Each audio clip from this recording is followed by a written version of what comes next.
What's going on, guys? This is Sam, and today Apple announced brand new MacBook Pros out of the blue. I wasn't expecting this. I don't think anyone who covers Apple or tech in general was expecting this today, but Apple must have heard our pleas for new MacBook Pros sooner rather than later, and there are now 8th generation Intel Core processors inside, up to 32 gigabytes of RAM in the 15-inch model, and I want to go over all the new specs and changes now. There are still 3 models available for purchase. You've got one 13-inch without a touch bar, one 13-inch with a touch bar, and then a 15-inch model. All the 15-inch models have touch bars pre-installed. But what's weird is Apple didn't update the 13-inch non-touch bar model at all. Inside, you still have a dual-core processor. You've got, I think, the same amount of RAM. No upgrades there at all. You're still rocking 2017 specs or older in what should be a 2018 computer. So the value of the pricing on the 13-inch non-touch bar is not super good.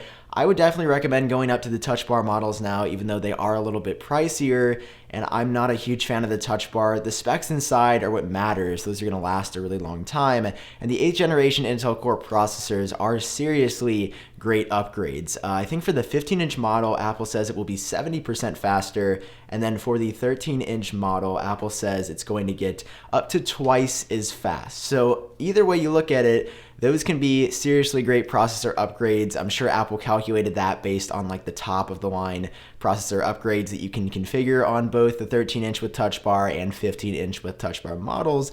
But either way, that's still some great performance improvements, and 8th generation Intel Core chips sound like they will be incredibly powerful. After the new processors, I want to mention the graphics cards really quickly. On the base model of the 13-inch MacBook Pro with touch bar, you only get Intel Iris Plus graphics 655. I've never found the Intel Iris graphics to be all that great for any kind of editing, but on the 15-inch, you do get some nicer graphics options. On the base 15-inch, you get the Radeon Pro 555X with 4 gigabytes of GDDR5 memory. So that's a lot better. I still don't think this is like the best graphics card Apple could have put in here, but it's still a lot better than what we had on the previous generation. And before I move on to the RAM, the processors on the MacBook Pros, on the 15-inch, they are all 6-core, and on the 13-inch, they are all 4-core or quad-core processors. The next big upgrade that the MacBook Pros saw this year, this one is only limited to the 15-inch model, so you'll have to buy a 15-inch model to get it. More RAM configuration options. You can finally go above 16 up to 32 gigabytes now. For what Apple was marketing as a Pro device, having that capped at only 16 gigabytes, which is a lot for the average user, but not that much for a Pro user, didn't make sense, especially when those computers were costing over $2,400, $3,000, $4,000.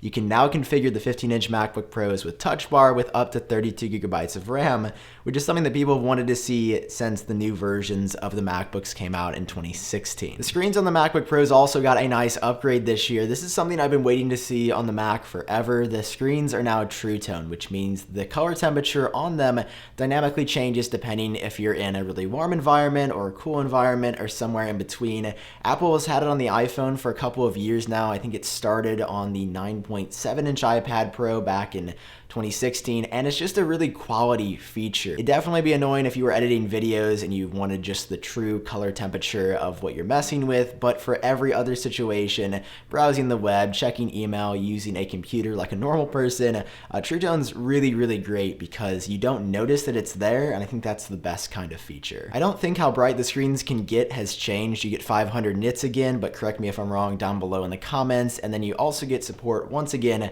for the wide P3 color gamut, which is great for anyone editing anything. In addition to the main processor and the new graphics cards inside, Apple also included something called the T2 chip. There's one in the iMac Pro, and that was the only computer before the new MacBook Pro that it was available in. And what you're going to get on the new MacBook Pro is enhanced security features, but probably what we actually care about, you get support for Hey Siri on the Mac now for the first time. I don't think it's on the iMac Pro right now, so I believe this MacBook Pro will be the first Mac ever to support Hey Siri outside of an iOS device and what will soon be second generation AirPods. And then we have new keyboards. This is very controversial because Apple is sticking once again with the butterfly keyboard mechanism, but this time it's not first gen, it is not second gen, Third generation will hopefully get it right on the MacBook Pros. But as far as new features on the keyboard go, I'm sure number one, it's more reliable. Apple would never design something again, hopefully,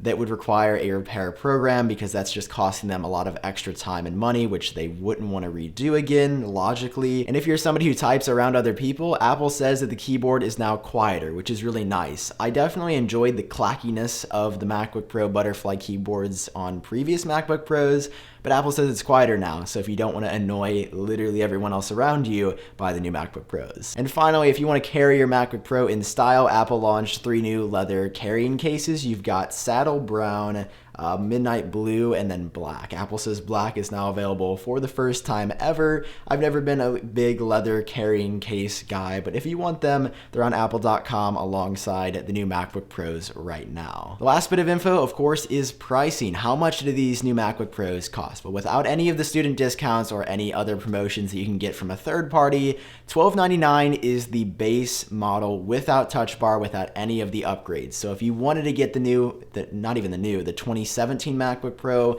without touch bar, without any of the new features that I talked about, that is going to be $1299. Once again, I don't think that's the best purchase because the specs are pretty outdated now. I think you'd be much happier going up to the $1799 MacBook Pro, which is a lot more money, but you get the True Tone display, the latest processors, a better graphics card, and then if you want to go all the way up, if you edit videos, if you edit photos a lot, if you want to get seriously into content creation, I absolutely recommend the 15-inch model. That starts at $2399, which is a lot of money. So those are the new MacBook Pros. Apple's marketing images, once again, are killer here. I'm sure we're going to be seeing some new ads for these very shortly. I'm going to try to track down the wallpapers too. They have really, really good wallpapers on Apple's site, and there might be 1 or 2 included on the machines when you buy them. I haven't decided if I'm going to pick one up yet. They're definitely very tempting. I may sell my old model, but we'll just have to wait and see. Let me know your thoughts on this down below. Are you excited for them? Were you expecting this? Are you going to be picking one up? And if you enjoyed watching, drop a like and subscribe for more videos in the future. If you want to help support the channel and make future videos like this one possible, you can head over to shop.iupdateos.com. But for now, I've been Sam. I hope all of you are doing great, and I will talk to you in my next video.